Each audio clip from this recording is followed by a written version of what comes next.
أعوذ بالله من الشيطان الرجيم بسم الله الرحمن الرحيم الحمد لله حق حمده والصلاة والسلام على خير خلقه محمد وعلى آله وصحبه أجمعين ومن تبعه بإحسان إلى يوم الدين أما بعد السلام عليكم ورحمة الله وبركاته. May Allah subhanahu wa ta'ala accept our ibadat. May Allah subhanahu wa ta'ala accept our i'tikaf. May Allah subhanahu wa ta'ala accept our siyam and salat and tarawih and everything else that we do for the sake of Allah subhanahu wa ta'ala, inshallah. Tonight, inshallah, I want to go through perhaps 3 of the counsels that is given in the Munabihat of Imam Ibn Hajar al-Asqalani from his little booklet entitled Munabihat ala al-Isti'adad li Yawm al-Ma'ad. The first one is an advice from Jibreel A.S, directly talking to Muhammad sallallahu alayhi wa sallam. قال جبريل عليه الصلاة والسلام يا محمد اللهم صل على سيدنا عش ما شئت فإنك ميت واحبب من شئت فإنك مفارقه واعمل ما شئت فإنك مجزي به. Subhanallah, in 3 sentences the story of our lives. This applies to everybody, not only Muhammad sallallahu alaihi wasallam, but everybody else. He says, Ya Muhammad, Jibreel A.S, live as long as you will, but at the end you will surely die. Maut is haqq. Death is haqq. That nobody could ever change this. This is an unchanging law of Allah subhanahu wa ta'ala. It is impossible. We're all going to die. He says, live as much as you want, but you will definitely die. It is said about Musa alayhi salam, one particular story. Malakul Maut came to him in the human form. Salamu alaykum, alaykum salam. He says, I want the amana back from you. Amana being his life. It's time to die. He said, what? Why would a beloved, my lover, would ever want me to die? Get lost and give him a punch. It says in the books, because in the human form he's got a black eye. He goes back to Allah subhanahu wa ta'ala. He says, Ya Rabbi, you send me to your servant Musa. He did not give me his life, and yet he even punched me, and he said to me, why would my beloved ever want me to die? I love Allah, Allah loves me. Why would he want me to die? Allah subhanahu wa ta'ala says to him, Ya Malakul Maut, go back to Musa, give my salams to him, and tell him the following. Wouldn't the lovers want to meet? Wouldn't lovers want to meet? I want to meet him. But if he still insists on living more, he can live. How much? He can put his hand over the hide of a cow. As many numbers of hairs touching his hand, that many number of years he can live. No problem. Okay. Malakul Maut comes, he's a bit scared, comes closer to Musa alayhi salam. He says, Assalamu alaikum. Allah subhanahu wa ta'ala gives salams, and he says, wouldn't the lovers want to meet, unite? If you want to live, this is the option. That you will live, you put your hand over a cow's hide skin on top, and total number of hairs that's touching your hand, that's the total number of years you're going to live. Musa alayhi salam said, Thumma ma? What happens after that? Thumma al-maut. After that, unavoidable death. Al-an, O Malak, he says. Do your job now, I understand. It is impossible to. It is impossible to. And actually, death is one of the greatest blessings of Allah subhanahu wa ta'ala. Greatest blessings. Can you imagine if we never lived? I mean, if we never died? Can you imagine living with your great all the way to Adam alayhi salam, your cousins and your grandparents? Who's going to look after them? It's a great ni'mah. So may Allah subhanahu wa ta'ala give us what ending? Husn al-khatimah. Good ending. Allah is pleased with us, and Allah subhanahu wa ta'ala has rida upon us, and we die in a state of iman. That's the best ending for a Muslim. It's not how you lived, it's how you finished in Islam. The most important. Second advice Jibreel A.S. gave, وَأَحْبِبْ مَنْ شِئْتَ فَإِنَّكَ مُفَارِقُهُ. Love, put your heart and love whomsoever you wish, for you will leave them one day. Everything in this dunya is fani, except that is eternal love of Allah, love of Rasulullah sallallahu alaihi wasallam, anything that is associated with love of Quran, love of your deen, that will take you all the way to Allah subhanahu wa ta'ala. Everything else, you put your heart to wealth, dunya, anything, women, children, family that you worship, but at the end you shall be separated from them. This is the reality of life. The only love that will take you to Allah subhanahu wa ta'ala is love of Allah, love of Rasulullah.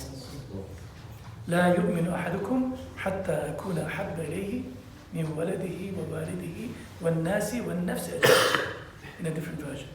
Nabi sallallahu alaihi wasallam says, I swear by Allah, none of you could ever enter into, you could ever be regarded as a believer until you love me more than your parents, more than your whole human beings, more than your children, and more than your own nafs.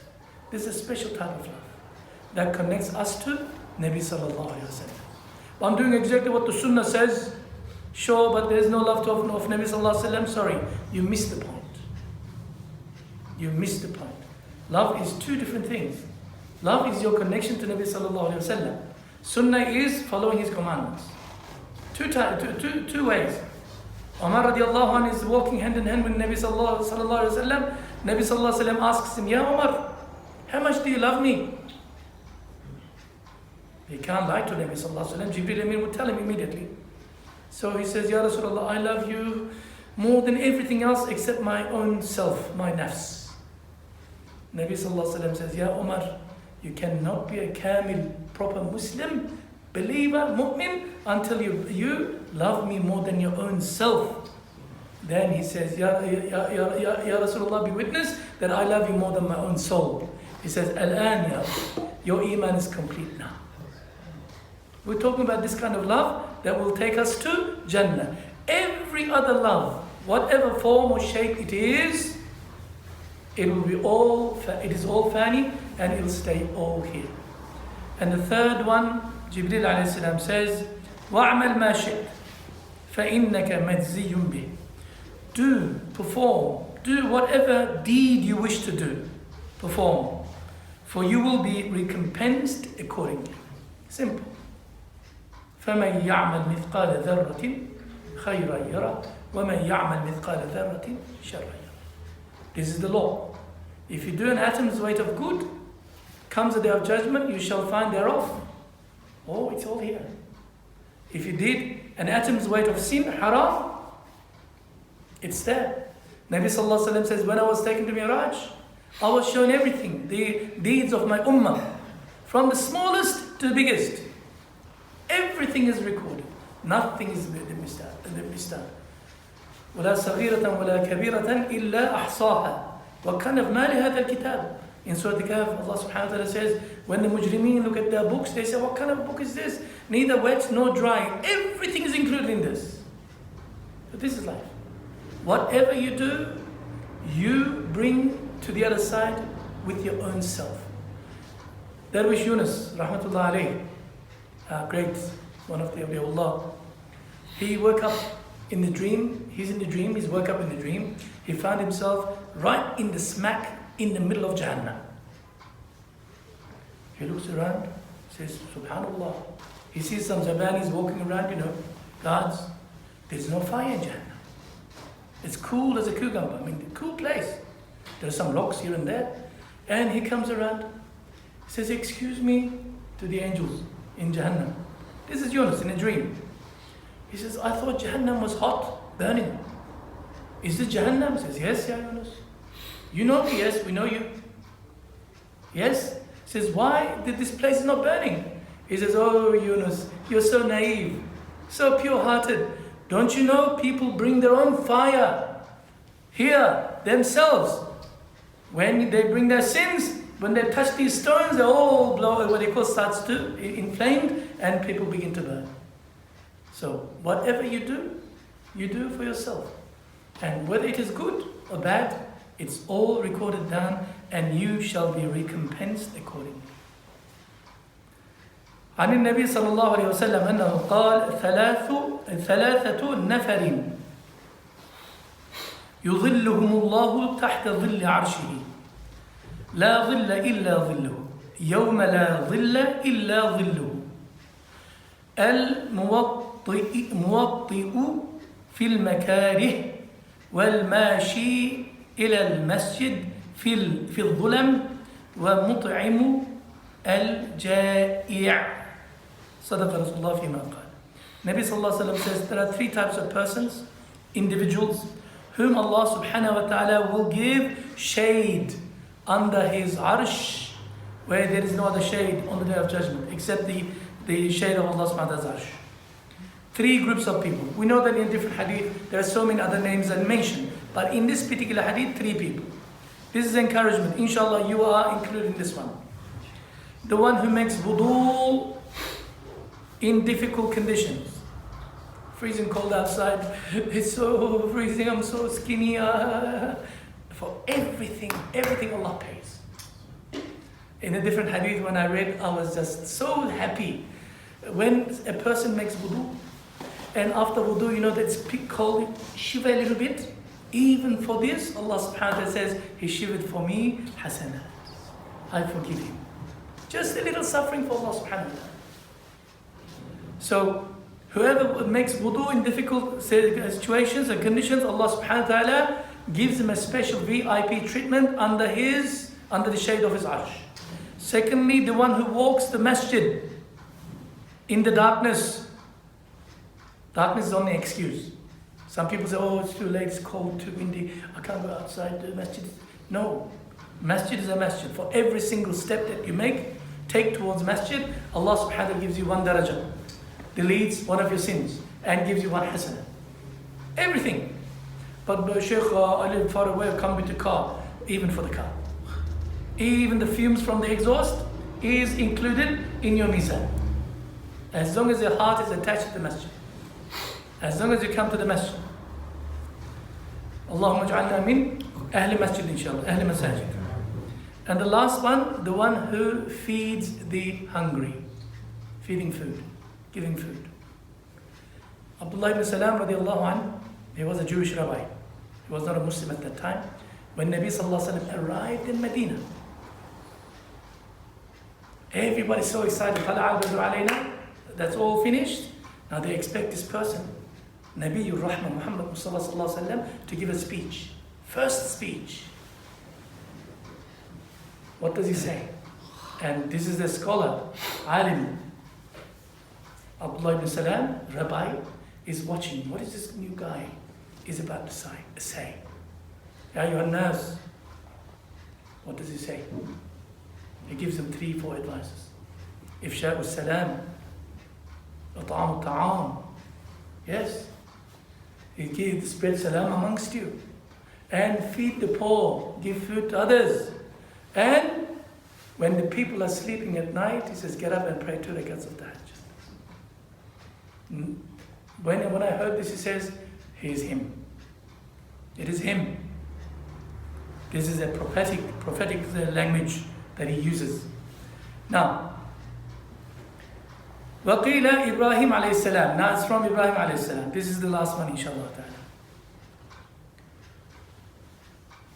لأي شيء اتخذك الله سبحانه وتعالى خليلا قال بثلاثة أشياء. They asked him, Ya Ibrahim alayhi salam, why did Allah subhanahu wa ta'ala took you as Khalil, his bosom friend? Why did he give you the title? How did you come to this maqam? Many of the Anbiya did not come to this maqam, but why were you chosen as Khalilullah, Ibrahim alayhi salam? Why? He says, بِثَلَاثَةِ أَشْيَاء, for three things. I am very consistent and always. I practice, part of my akhlaq, part of my character, I do three things on regular basis. First, اخترت أمر الله تعالى على أمر غيره. I have always gave priority number one to the commandments of Allah subhanahu wa ta'ala. When I had a choice between obeying Allah subhanahu wa ta'ala or obeying somebody else, or something else for that matter, I always chose pro Allah subhanahu wa ta'ala. Now, there is a beautiful opportunity for you to make $10,000. There it is, halal, mashallah, beautiful. And there's adhan. If you were to go to adhan, you're going to lose out on the 10,000. Which one would you go for? I'll definitely go for 10,000 because I'm a terrible Muslim. But Ibrahim alayhi salam says, I always chose whatever Allah commanded first. When two things clash, one is what Allah wants, one is what everybody else wants in this dunya. He says, I always took the choice of obeying Allah first. Then Allah subhanahu wa ta'ala will give. Secondly, he says, وَمَا اهْتَمَمْتُ بِمَا تَكَفَّلَ اللَّهُ لِي. I have never and ever concerned myself with the job of Allah subhanahu wa ta'ala that He's going to fall short with me in terms of my rizq. He's already guaranteed me what I'm going to eat, what I'm going to drink, how much I'm going to eat and drink, how I'm going to survive in this world. Allah subhanahu wa ta'ala already guaranteed me. I'm never worried about this. Allah is in charge of al-razaqu kulli shay. There is nothing that moves on earth that Allah subhanahu wa ta'ala does not provide. It's sustenance. Allah is a sustainer. I'm never worried about Allah subhanahu wa ta'ala's promise that He will ever fall short, will ever change His promise. I have full yaqeen in Him, so therefore I never worried about my rizq. Thirdly,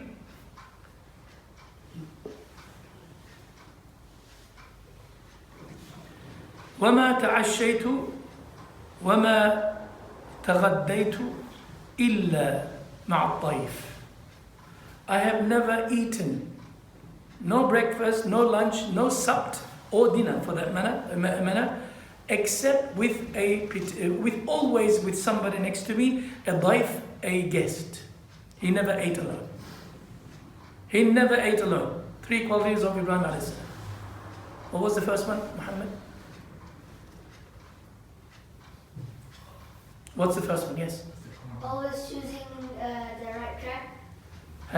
Second. Always praying Allah first. Yes. And what's the second one? Never worried about his? Never worried about his rizq, food. Allah is the one. And the third is he never ate? He never ate alone. Alone. Yes. One day he was, for 2 days, maybe 3 days, according to our books, that he never ate because there was nobody. He waited and waited and waited. Nobody comes. So he went to the main road. He's looking for somebody who can pass his estate. He was very rich. So somebody can walk through, and so he can invite him to come and eat. Eventually there was an old man. He walked with a little stick. White hair all over the place, scruffy looking. He says, okay, somebody, come. He come and sit with me. He sits. Bismillah ar-Rahman ar-Rahim. Ibrahim a.s. starts eating. The guy, nothing. He says, you don't say Bismillah? He says, I'm Majusi. I'm a fire worshipper. I'm not from your religion. He says, what? Get lost. Get up. He kicks him out. He says, how dare you can come and eat my food? And the guy gets up. He already ate a little bit, 1 or 2. He got up and he started walking. Jibreel A.S. comes. Nabi sallallahu alayhi wa sallam, he says to Ibrahim alayhi salam, Ya Ibrahim, Allah gave his salams to you. And he said to you that he knows, Allah subhanahu wa ta'ala knows that that abd, that servant of his, is a Majusi. He lived for 70 plus years. And Allah subhanahu wa ta'ala, without any questioning, He fed him for 70 years. Allah subhanahu wa ta'ala never got angry. For 70 years, this person was a mushrik, a kafir. And yet for one measly dinner, you have seen it as too much for him. In other words, Allah subhanahu wa ta'ala nicely rebuked him. Jibreel A.S went, Ibrahim A.S ran after him, says, come back. The man turned around and says, what? He says, come and eat with me. He says, stop playing games with me. Stop mocking me, I'm old. He says, come please, I beg you. He comes and sits. He says, eat, please, eat more. He says, what changed your mind? That before you kicked me out, now you want to force feed me? The man said, Ibrahim A.S said, listen, I am Ibrahim, one of the messengers of Allah subhanahu wa ta'ala. Because I kicked you out, Allah subhanahu wa ta'ala rebuked me and told me that He's been feeding you for the last 70 odd years, and Allah subhanahu wa ta'ala never complained. He says, He's just feeding you once. I kicked you out. Allah subhanahu wa ta'ala rebuked me. He says, is that true? He says, yes, it is true. Then he says, Ashhadu an la ilaha illallah wa Ibrahim Khalilullah. He becomes a Muslim. So Ibrahim A.S. is very famous for his what? Never eating alone. He will always eat with a guest. There is barakah with the guest.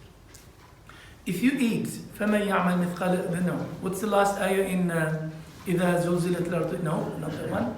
أَلْهَاكُمُ التَّكَاثُرُ وَتُسْأَلُنَّ يَوْمَئِذٍ عَنِ النَّعِيمِ. On that day, every ni'mah shall be questioned. When this ayah came, companions were so hungry. They were suffering in the hands of Quraysh. So much that for 6 months they could not find any food. He says, Ya Rasulullah, what? We don't have any ni'mah to be questioned. What Allah subhanahu wa ta'ala is going to ask us about? He says, what else? So then, 2 black things. The dry dates that you pick up from the ground to eat, and that dirty water, that not the filtered water, because you don't have access to water, that muddy water that you drink. Even for this, Allah subhanahu wa ta'ala is going to question you on the day of judgment. How about us? SubhanAllah, we open the fridge door. Nathan, shut the door. The place is full because it's not fresh. If there's bread over there, no good rice, it has to be freshly cooked. Everything has to be fresh. Yes.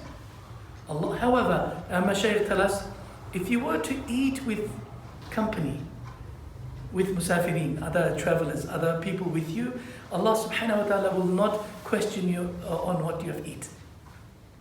As a Muslim, we start with Bismillah and finish with Alhamdulillah. Yes, always true. That is a guarantee for us. Allah subhanahu wa ta'ala will not question us. But if you were to eat in the company of brothers, like in here, we eat together, then Allah subhanahu wa ta'ala will not question of that ni'mah on the day of judgment. So you can eat as much as you want. Yes? Inshallah. Jazakumullahu khair al-jazaa wa akhir da'wana and alhamdulillahi rabbil alameen. Al-Fatiha.